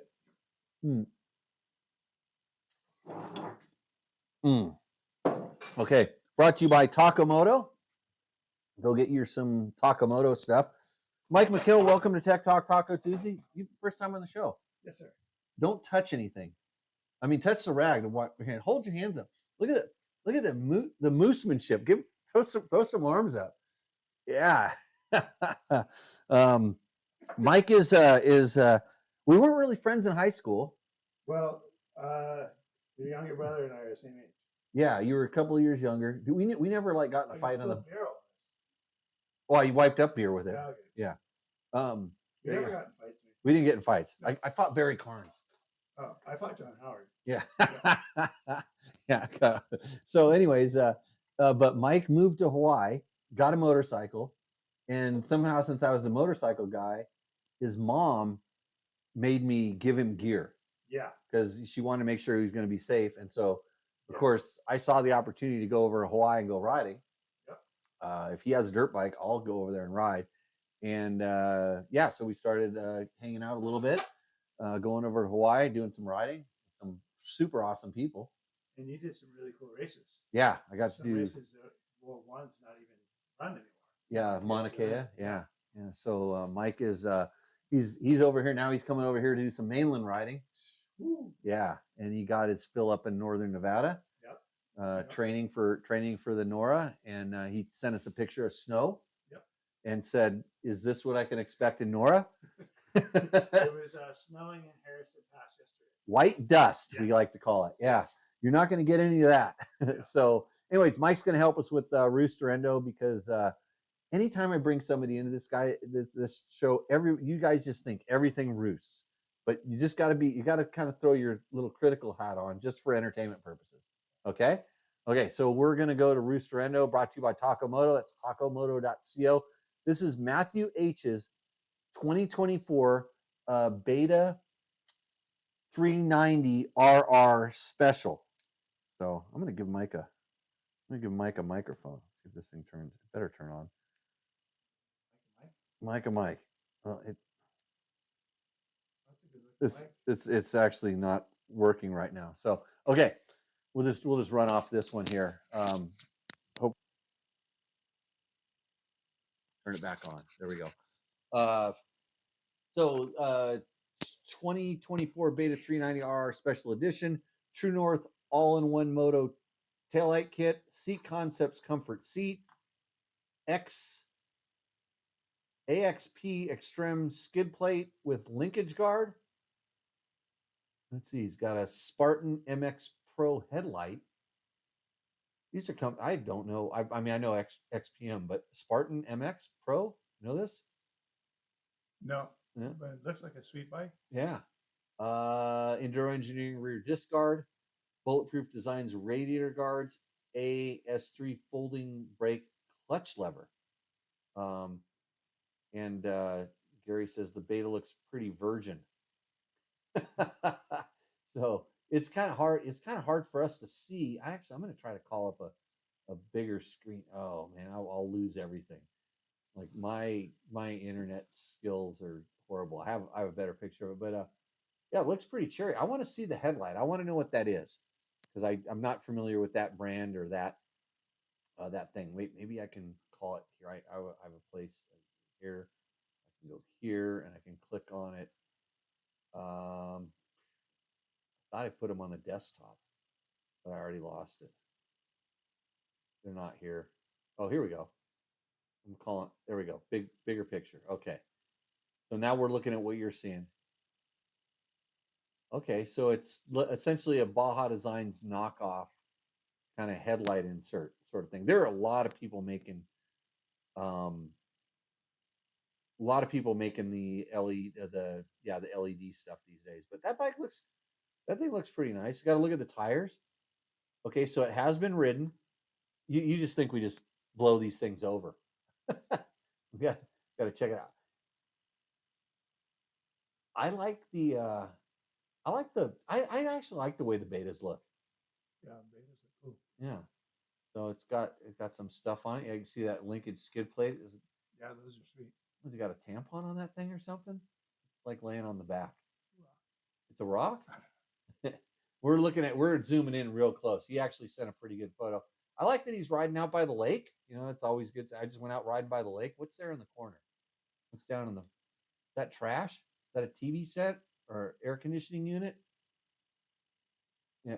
Well, if he's riding every off-road area is a dump. I mean, that's why we can ride there. So it's better than your garage, that's for sure. I'm gonna say this bike roosts.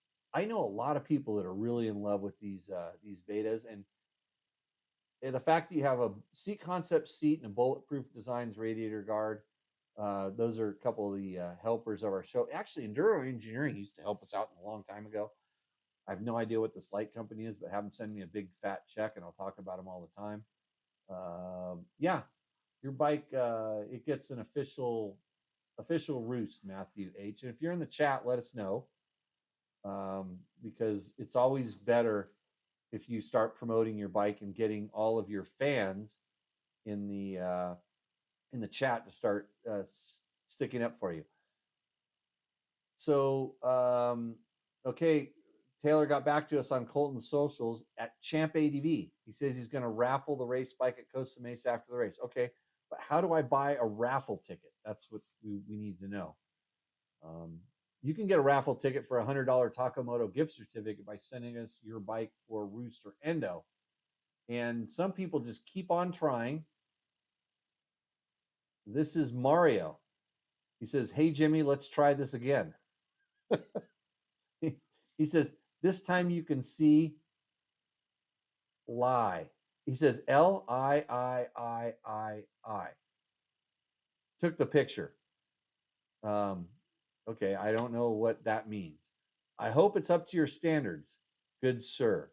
And it's a 2026 YZ250F. So he's resubmitting essentially. This is he sent a bike where it was chopped in half. He cut the wheels off. I couldn't even see the wheels. He said, "Here's my bike." It's just one of those Hail Mary Roosterendos. That picture is actually a better picture than the one he sent before, which is kind of hard to believe. But so much so that he sent a second picture, and that's this. So he went and got his bike stuck in the stand, and then he took a picture from the front and the back, and it's I can't even fit it in the frame without chopping it in half again. It's just ridiculous. Let's see. He says nothing has been added since the last picture I sent, which is really good. So that means I had to go into the email and find his last picture so I could figure out what he had.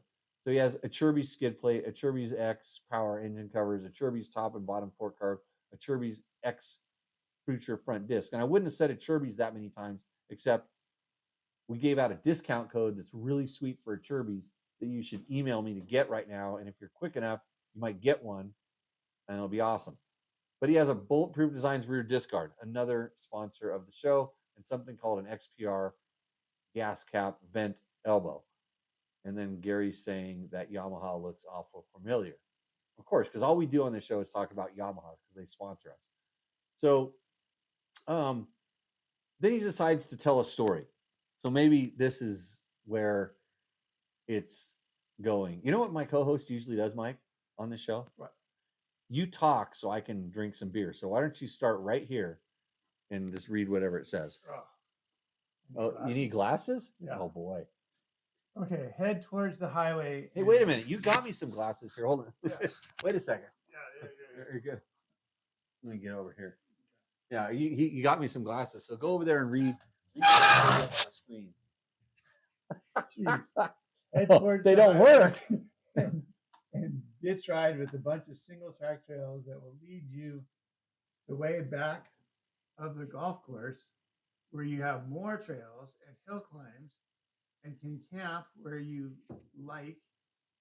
It's Crown Land. That's Canadian, eh? Yeah. Then wake up in the morning, ride the bike, and then go play a round of golf if you like the 2026 YZ250F, a Chirby's skid plate. Yeah. I would say roost the golf course on that thing. Maybe is that it easy in a sand trap? Is he stuck in a sand trap on that? I don't know. I don't see any grass around there, so maybe he hasn't. So, Mario, good second try. Although I'm not really sure, what the problem is in getting a decent photo of this bike. I mean, it's an awesome bike. Maybe you need to have a super hot chick. Not a roost. It's that thing right there. I got one right there. They're awesome. Yeah. If you had more time, we would go ride that thing. We'd ride that, and then we'd ride that one right there, and then we would take a Husaberg too. You always, we'd have to take two Husabergs because one would break. Those are awesome. Yeah. The elephant ears, yeah, you'll like them for cactus too. Yeah, I'm still picking cactus out of my arm, and I didn't even hit any. They flew up off my tire.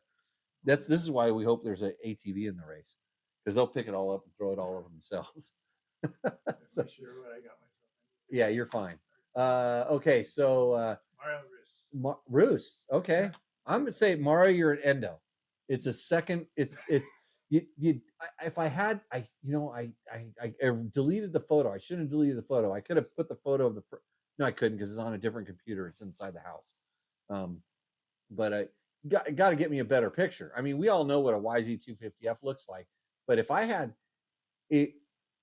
sand like that, that's and well, here's the thing: is the photo I had to crop into it, but if you go around, you can start looking around. Look at all the that's got to be some really good riding there in that sand. You could make a sand track in there that would be insane. But anyways, yeah, I'm saying endo mostly based on the photo. I mean, the bike might roost a little bit, but the whole program is a little endoing right now. Double endo. It says ouch. Yeah, it's stuck in the Canadian oil sands. Let's see. That is a beast off-road, great power. Okay. The Yami is a pure dune Aussie. like all the kids do these days and making you dig it up from 2 weeks ago. Another amateur move, dude. Oh, wow. Oh. The fans are We got on, a rough crowd. on my side. The Yamaha looks halfway familiar. So, okay. Next on this segment that we call Roosterendo, we have one more, and this is a full last minute entry because oh shoot, did I put it in the show? No, I'm gonna have to go to my emails. Oh, this is horrible because he sent it at the last minute. He sent it.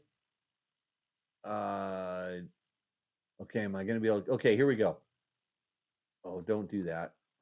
He sent such a big photo; it took up the whole thing. I'm trying to find out what it is. Okay, here we go. I loaded it in the show. I hope. Yeah, this is Jeff's. Here we go. Jeff's 2023 YZ250FX has 75 hours on it. He rides mostly in Texas. This bike has been a ton of fun for me to learn to ride. Wow, Yamaha really has a great bike here. Okay, so now he's buttering up to the Blue. well, he's buttering up to, yeah, you know, the sponsors to think that that's going to make a difference in how we vote. New to the show, obviously. Let's see. It can be a touch rough on slow technical terrain. That being said, it's faster in hoops and jumps. Oh, did this thing go empty? Okay. Oh, he's spilling. Well, yeah. Let's see. Aftermarket parts list. Bulletproof design radiator guards. Good. Polysport E-Blaze headlight. It's not as good as the Achirby's plastics you have on it. These Cycropoben handguards also, which is good. I'm currently laced up with an MX34 front tire and MX14 on the rear. Both tires give me great traction in the loamy sand we have in the Houston area. Then he butters it up even further by saying, I enjoy your show. Thanks for all you do to help everyday rider have a practical approach to riding and maintaining dirt bikes. Oh, how sweet. Oh, we got to go deep on the stand here. Hold on. Let's see what we got. I was about to. Wait, I got to make sure I click the Something right. like that. Oh, really? You're gonna go poor people style? I And, was. Well, I had some left hey, over. I have a really good discount code for an Achirby stand, Mike. If you email me right Maybe now, this guy needs the cherry stand. there's possible, but that you win a Taco Moto gift certificate by playing. Can't even get the damn right one to. Here we go. There we go. You're gonna show you the stand right now. Oh, that is so homemade. That's sick. Yeah, I like that. Let's give this guy the discount code. Right. Well, you're on the same path as me. Yeah. Yeah. Oh, He deserves you know success for what that. he could buy a stand with it. Yeah. That would be sick. If he Pretty nice stand though. Like I gotta. Hey, hand it to him. hey, The lower shelf I is. sweet. I tell you what, I run Pirelli tires, and the fact that he has a Pirelli tire sticker on here when he's running Dunlops, that's a win too. Hey, This guy's roosting. this is kind of, yeah, I don't even care about the bike anymore. Number 985. It's got the Monster Energy edition. Yeah. That's good. He's got it all monstered out. It's Black a on Yamaha. black, yeah. It's a full, Blacked out Yamaha. yeah, it's a full win. I think you could buy them like that Oh, really? back then too. So yeah, and that's it, Mike. You called it the wooden stand. I hate to say it, everybody, but sometimes it's not what you think that wins Roosterendo. The last minute edition from Hoagie, how do you say it? Hodgie? Hoagie? Haji? Hoagie from Houston. Haji. You are the winner of Roosterendo. No question. There's he looks pretty tippy on the stand. They're saying everybody's loving this. What sticker on the front fender? It's a monster sticker, isn't it? Monster. Yeah. Yeah. Yeah, it's fully monster. Yeah, he's monstered out. It's all good. So yeah, yeah, that's it. You're winning this thing. So here's what you got to do, Hoji from Houston. Email me back and remind me that you won, and I will get you in touch with the guys over at Taco Moto, and you will have $100 gift certificate. And I mean, you don't have to get a stand. They make all kinds of cool stuff, but I don't know. Maybe that stand is going to have to get, like, some decorations on it or something. Some stickers. Yeah. I can't wait to see the next submission for Roosterendo. People are going to be pulling, they're going to think, oh, I've got him figured out. If we just have a janky stand underneath it. I was this close to trying to make a stand yesterday. Oh, really? Yeah. Do you that's need why one? Huh? No, Tim's got you covered. Oh, I don't know. Yeah. You know, I just had some extra lumber up. Oh, yeah, just build a box. Yeah. Yeah, I mean, people complain about, look at this. Like, you think, Yeah, there you go. Oh, you look, can like this is my engine building box. It fits every engine. Yeah, that's right. It works. Yeah, right there. So I think you did a great job. I like the shelf on the bottom. It looks good. yeah, has all the things. Let's take another look at that thing real close one more time, just so we can remember. Yeah, so he has are those one, what is it, 1x3? 1x3? Yeah. But the bottom, we gotta dive deeper into this thing. I gotta get this thing here so I can zoom more. Come on. Oh, it's so hard to run this show and drink beer and do all the things we need to do. Yeah, those are I think they almost look like 2x2s, or like ripped down. You rip a 2x4. Yeah. We got to get the 2x2. we got to get the specs on the stand. Yeah. And is he using like plywood across the, well, so it looks like plywood on the top, but he's also running a plywood runner across the side to stabilize it. Yeah, and then it looks like construction stakes. Scrap piece of wood or something. Yeah, I don't know. It's holding the bike though. Yeah, they look like construction stakes in the bottom that are reinforcing. They're holding up the tray on the bottom. It's all time good times here.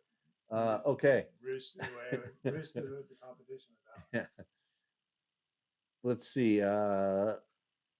Yeah, it says the guy from Houston needs to get the gift card. Beta is fully modded. It already roost. And Shane Omoto says, why doesn't a company make a higher profile stand? Makes it easier for spoke torquing and pit stops. Well, not really, because it's harder to lift the bike up, and then some bikes don't have flat undercarriages, so that's why some of the, like that other Achirby stand right there, the plastic one has that kicker on it. So if you hold that up, Mike, and then we can angle it so the camera might be able to see this. Oh yeah. So that's the kicker on there. So is that the front or the back? Well, it depends on your bike, but usually it's the front. Yeah, the things angle up, so you have to know which way it goes. But for pit stops, I didn't know you should. I didn't know you shouldn't have to put your bike on the stand. And by the way, Mike bought me these glasses so I could use them. Are you sure I bought those? Yeah, you came here and you threw them. You said you went to Home Depot and you got something for me, I could read. So I could read the numbers on jets. Well, the ones you had only had one lens. Oh, unless yeah. that was some kind of bifocal thing. No, it did have one lens, because one it broke. They're $3 glasses at Home Depot, Right. and they broke and they fell out. So, anyways, This thing's pretty sweet. that's what we're trying to. Double wheels on. Dude, I threw it on. Well, actually, go throw it underneath the WR450 and move the bike around. You'll be blown away, and it has a safety hook on it as well, too, if you want to hook that thing up. So Mike's actually going to demo the Achirby stand that we've been talking about all night in the show. It's pretty good. Roger Doggerel says, great. Look at that. Look at how easy it is to move your bike around in the shop with the stand. The stand is holding up the Yamaha on an Achirby skid plate, by the way. That's mine. Yeah. That thing, and so kick it up, to knock it down and to take it down. Just it doesn't want to go right away. I mean, you got to. It's pretty secure, and then bang, it goes. Way better than what I bought on Amazon. Yeah, better than an Amazon stand. So I'm sure Amazon will be copying this, but they won't make it as good, because here's the problem with those stands is they're wobbly. Yeah. Like you put them up on the stand and then it goes crooked. Yeah. And stuff like that on those kind of lift stands, by the way. Okay. So yeah, Shane, the Achirby stand, I have discount codes for that. Email me, Jimmy@dirtbiketests.com. I have actually insane. And then somebody is going to get a free one of those. And I'm going to buy another one because I'm super stoked on it. Yeah, I need to have, like, if I had 2 of those in here, then I can move my bikes around and, for photo opportunities only. Yeah. Okay. We've been doing this show for long enough, I think. I think we ended up with, did I do all of the stuff? A couple people emailed me about the stand. That's good. I have my document here. We did Roosterendo. We answered all the questions. We answered all the chat. Cat's pretty. How did you get one of those in a can? I didn't buy any cans of this stuff. Selma says it's time to end this show. So we'll work on that. If you have any other questions, how do we get one of those? Mike needs one. Hey, it's his birthday. Do you know that it's his birthday? Were you aware that it's Mike's birthday today? birthday. Yeah. So a rolly stand would be nice. Yeah, we've been talking about it all night. They last forever. Are you talking about my beers? Keep spilling them. Yeah. So okay. That stand takes me back to 8th grade woodshop class, and Roger's talking about the Haji stand. Yeah, you Yeah. remember Roger Doggerel? Do you know Roger? Yeah, yeah. Yeah, That's He was Spike Racing. Remember when we had Spike Racing back in right. the day? Yeah. So scrap pile race stand special. Okay. Well, good seeing everybody tonight. Thanks for joining us today in the shop. Thanks to Yamaha. Thanks to Climb. I didn't tell you what Climb I wore today because did I wear any Climb today? No Climb t-shirt. I didn't ride today. It was a no Climb day for me. So that happens. Yeah, Via Con Dios might keep it upright and bring it home.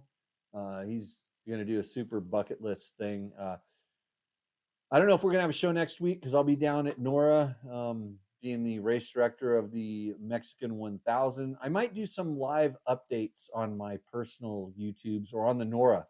So it's Nora Moto's official Instagram account. That's kind of the way that we communicate on the socials down there. They're going to have live shows, all kinds of cool stuff. It should be fun for the guys that decided to enter and race this thing. Get to hang out with my buddies Tim Morton at Baja Bound, that whole group, Hefe, and yeah, Jen. I like to say Jen's brother. So it should be good times. Okay, well that's it. We're Street Sweeper. You know Street Sweeper? Street Sweeper said happy birthday. Oh, thanks. Yeah. All Thanks, good. Street Sweeper. Okay.